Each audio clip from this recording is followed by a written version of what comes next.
What's up, guys? My name is Scott, and today we're looking at the big brother of the Texas Grind Bass VST, the Metal Massive Bass VST. Now, this is the second bass VST instrument to come from Cory Brunnemann, and really, it's also amazing. Now, right off the bat, I wouldn't say that the Metal Massive Bass should replace or make the Texas Grind obsolete. I'd just say it's different. I have both, I love both, and I still use both in different capacities. But with all that being said, let's just go ahead, check out the store page, and see what the heck the massive metal bass VST instrument actually is. So, looking at this instrument on the store page, first thing is it claims to be the very first sampled bass instrument that was run through the Darkglass.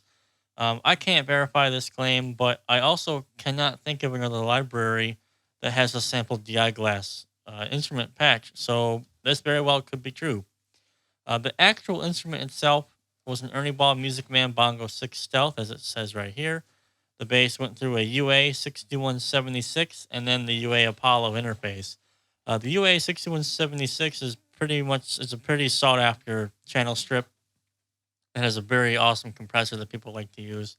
And of course, the Apollo is a high quality audio interface. It doesn't specify which Apollo was used, so maybe it was the Apollo 8. I have no idea. In any case, this is an extremely high quality chain that the bass was played through and that these samples were taken from. So awesome. Finally, this is a contact instrument, which means you will need the full version of contact if you don't want to have to deal with the annoying 15-minute time limit. However, if you do use Contact Player, which is the free version, you can still use this library. I would just suggest that you like do your bass programming or whatever, either with a general mini patch or some other bass VST, and then when you're ready, or if you'd like to do some quick articulation changes or whatever, or just whatever you want, load up the patch, load up Contact Player, get what you can get done in 15 minutes, close it, restart, so on and so forth. And then when everything is ready, just bounce the track. And that way you can still use the Metal Massive Bass instrument library. I know it's not the most convenient way to use it, but hey, if you don't have 300 bucks or 400 bucks, whatever Contact Player is now, you don't have a lot of choice. So get it done, as the old saying goes. Yeah.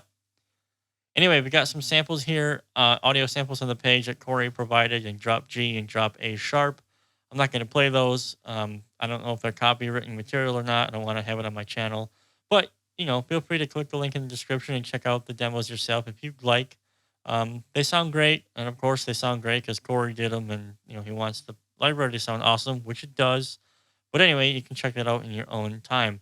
So let's go ahead and open Sonar Platinum here and have a look at the instrument inside an instance of Contact. So here we are. I have loaded all the instruments, all the patches that come included with this. You actually get 7 total instruments, 7 different tones. They are the MMB Stealth DI. MMB obviously means Metal Massive Bass.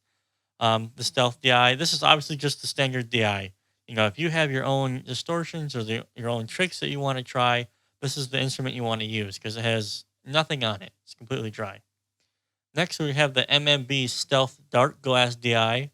Clearly, this is the patch with the Dark Glass DI, right? You can still add some of your own distortion and stuff like that, but this is where you can get that Dark Glass trademark sound. After that, we've got the Stealth RBI DI. It's basically like a Sans amp. It's pretty brutal, actually. It's a bit different than the Sans amp from the Texas Grind bass. They're not the same, so don't automatically think that it's just a rehash of the Texas Grind Sans amp. Totally different. Also sounds pretty good. Moving on, we've got the pre-made tones that Corey did, the gent, the hardcore, and the 2 metalcore tones. As far as these tones are concerned, yeah, I don't know if they're accurate or not. I don't really write in any of these genres.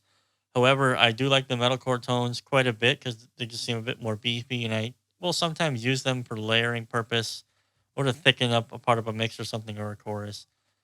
Anyway, I mean, with all these patches, it goes without saying that you can use your own EQ moves to match it to your song, which is kind of the point. So they're very versatile in that way. Now, moving on to the interface, a few things that were a bit strange with the Texas Grind, at least in my opinion. mainly was that I couldn't see what key switch I was using. I didn't know if I was using downstroke or upstroke, slide. I had to just memorize the keys. Here we actually have a key switch indicator right in the interface that tells us, which patch we're using, which is great. Speaking of, you got the downstroke, clearly, alternate picking, downsliding, and then upsliding patches. Now, the downsliding and the upsliding patches are just not now they're not separate patches like they were in the Texas grind where you had like quick and slow and such. But you'll notice here that there's a dial for milliseconds, like when you hit the alternate picking patch. This is actually genius because you can actually control the amount of time that you can allow the patches to ring out between each alternate pick. It's really smart. So if you got some really quick stuff going on, you can actually like cut the patches off a little bit quicker, and then it just gets rid of some of the dun, dun, dun, dun, dun that you might have heard, with the Texas grind actually. Lastly, you've got an option to bypass humanization if you want to. Really don't know why you would want to do that, but you can do it if you want. That's really all there is to it, to the interface. Very simple, very easy to understand, which in my opinion is perfect. So for this part of the review, I just want to show you guys what the patches actually sound like out of the box. I see a lot of reviews on YouTube of any product actually, where a person says, "Oh, it sounds great, it's awesome," and come to find out they got a master bus, they've done a bunch of EQ, processing, compression. Of course, it sounds great. I'm not going to do that. I'm just going to show you the patches dry out of the box, what they sound like when you get them. If you want to hear what they could sound like in music that I have done, I have two songs actually on my channel. I did an Altered Beast remix from the Sega game, actually from the old arcade game, and then it was Sega, whatever. And then an original song called "You Are the Light." They're both on my channel. Links are in the description. You can check out the songs.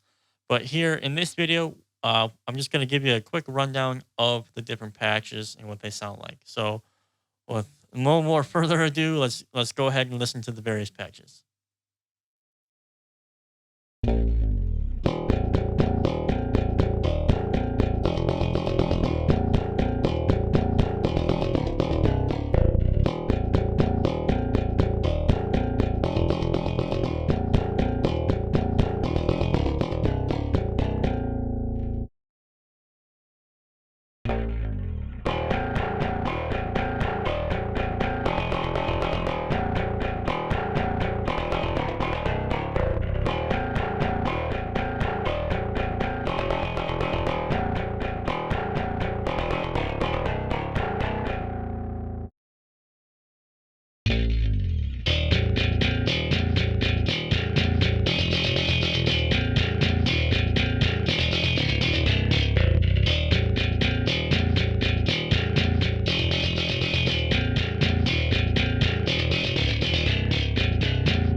So my final verdict.